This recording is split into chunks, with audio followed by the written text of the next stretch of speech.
Hey friendzonies, what is up? So in this video I wanted to talk to you guys about cultural differences in interracial marriages or relationships. Most of you know I am in an interracial relationship, and there's a lot of things I've noticed throughout the years that we've been together. And it's hard to make these relationships work if you don't acknowledge the cultural differences. Once again, I was watching Dr. Phil videos on YouTube, and they have some video up right now with this woman who, her husband calls her fat and black, and nobody's gonna want you because you're fat and black, and I'm like, that's not a relationship that's gonna work, So Pierre, I don't know what Dr. Phil told you, but if you see this video, lady, that relationship is not going to work. So you need to get on out of that. You've got another daughter in that relationship that's not his. She should not be in that household with this crazy, out of control man. So you need to get on out of that. I've had some comments from people telling me on my other video, why would you make your white significant other do this or that? I don't, black men don't do it, and I'm not going to hold my boyfriend to it. Good for you. Good for you. And your lowered expectations. Good for you. That's great. I'm going to hold any partner, man that I'm with to the absolute highest standard that I hold myself to, and anyone else that's going to interact with me in my life. That being said, there are some cultural differences that I noticed that I want to point out real quick for you guys, because I think it's funny now, but we definitely had a problem with some of these in the earlier stages of our relationship. So one of the biggest cultural differences we have in our relationship is respect, right? RESPECT. Okay, so basically I think I came to find out that respect is really big for black people, and I guess not so much for white people. So anywhere we go, if we, something happened or whatever, I'd be like, this person was being disrespectful, and you didn't address that. And he was like, I don't know what you're talking about. It just wasn't important to him to have that validation, to feel like somebody was giving him respect.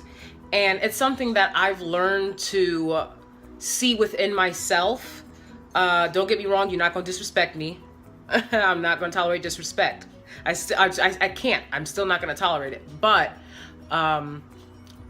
I've learned to let go of a lot of things where I was like, they're breathing the wrong way, or they dropped my at the grocery store, being like, why you touch my food like that? I had to let go of a lot of things. So being in an interracial relationship definitely taught me that there is a huge emphasis on you being disrespectful, you're not respecting me, that is in my culture, that is not in my significant other's culture. And not that I have to drop all of that, but just understanding that it's not as important to them as it is to me. At the same time, teaching my partner that because it is important to me, you need to also pay attention to it, and we can find a commonality, a middle ground on that. Something else that I noticed about cultural differences, and this is more in regards to the fact that white people do hold a majority of the wealth, is that my husband had never eaten pork chops with bones in them. And for me, growing up, my favorite part of the pork chop was always the bone. I'm like, okay, eat the meat's great, it's great. But when you get to that bone and you sucking on that bone, it's like, I remember being at my great grandmother's house and just, sucking on that bone. So, we would go shopping for food, and I would be like chicken wings, and he'd be like chicken breasts, and I'd be like pork chop, with the bone, and he's like, I've never had pork chop with bone in it. And again, that's definitely more of a economic difference as well. But all right, get on out of here, Swirly. Beat it. Swirly came over because he heard me talking about the swirl. So that was something I noticed, which was just funny. And I've actually learned to enjoy meat more since I've been with my husband, because he's a meat lover. He loves meat. He loves barbecuing and grilling meat, and yeah.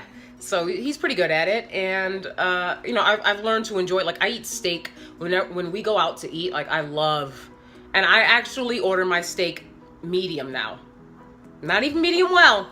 Okay, but you know, when we first started dating, I was like, "Why is there red? There's a little bit of red." You know, you know, black people, we like cook that till it's burnt, so I know it's done. You know, and I remember when I was growing up, I would be at a friend's house, and their family would like cook steak, and I'd be like, "I'm good," because I would see a bunch of like red. You know, they're like, "That's the juice, that's the sauce." I'm like, "That's the blood dripping out of that meat." I'm not with it. You know,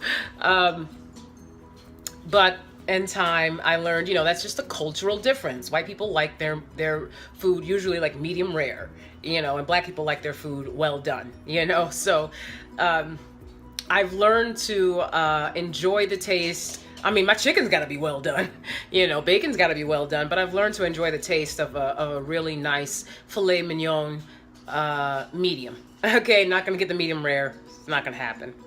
Okay. Finally, something else that I noticed about cultural differences in interracial relationships or marriage is chores. Okay, so I talked to my husband about this a lot. You know, I'm like, really? You gonna start barking throughout my video, little girl? Okay, cultural differences about chores. You know, I think that, you know, when I was growing up, I didn't get allowance really. There might have been several weeks of my life where an allowance was given to me, but for the most part, you know, it was do these chores. You know, like I said, I grew up in many different homes, many different people's homes, being an orphan, being in foster care, and specifically in foster care, people just expected you to clean up. I remember a social worker actually cussed me out. Older man, like he was like 50 something years old, and he was like, you know, the foster mother called the social worker in to basically cuss me out because she was like, she's not doing chores. And I told her straight up, I was like, I'm not, I'm in school to get a degree to be something better in my life. I'm not trained to be, you know, a housewife. And I don't see why I have to do chores when, once again, I'm in school all day. Your kids and grandkids have come and eaten up a storm. There's no food for me, but like Cinderella, I was expected to clean up everything, you know. And even when I lived with the family member that I sheathered, you know, she was like, let me show you how to clean like the back of the toilet. You know that meme where they show like the back of the toilet, you know, the bottom of the toilet, like in the back, you know, and they're like, if that's not clean, you know, she don't know how to clean. I know how to clean. Okay. I know how to clean. And I was expected to clean basically all throughout my childhood with no compensation, no acknowledgement, just like, well, you're here, so why don't you clean up something, you know? And it's like, can I get an allowance? Can I get some food? Can I get some breakfast, lunch, or dinner? No. And for my husband, it was completely opposite. You know, he wasn't expected to do any chores. And so when we started talking about how we're going to raise our children, he was like, well, I don't think that, you know, we should make them do chores because they should be able to just focus on their studies. And I'm like, okay, but also notice how I achieved my bachelor's and my master's I focused on my studies and I still did my chores. Like I still made up my bed every day. You know, I still did my own laundry. This is something that I will be expecting from my children. So we've definitely met with a common ground on that, because at first he was like, you know, I can show you studies that prove that, like, you know, kids need to focus on their schools and studies and not doing chores. And I'm like, I would never expect our kids to do what I was expected and demanded to do when I was growing up in foster care and these other random homes. I would never expect my kid to do all that. Like I was told to do dishes, piles and piles and piles of pots and pans. And I was not, where was my plate?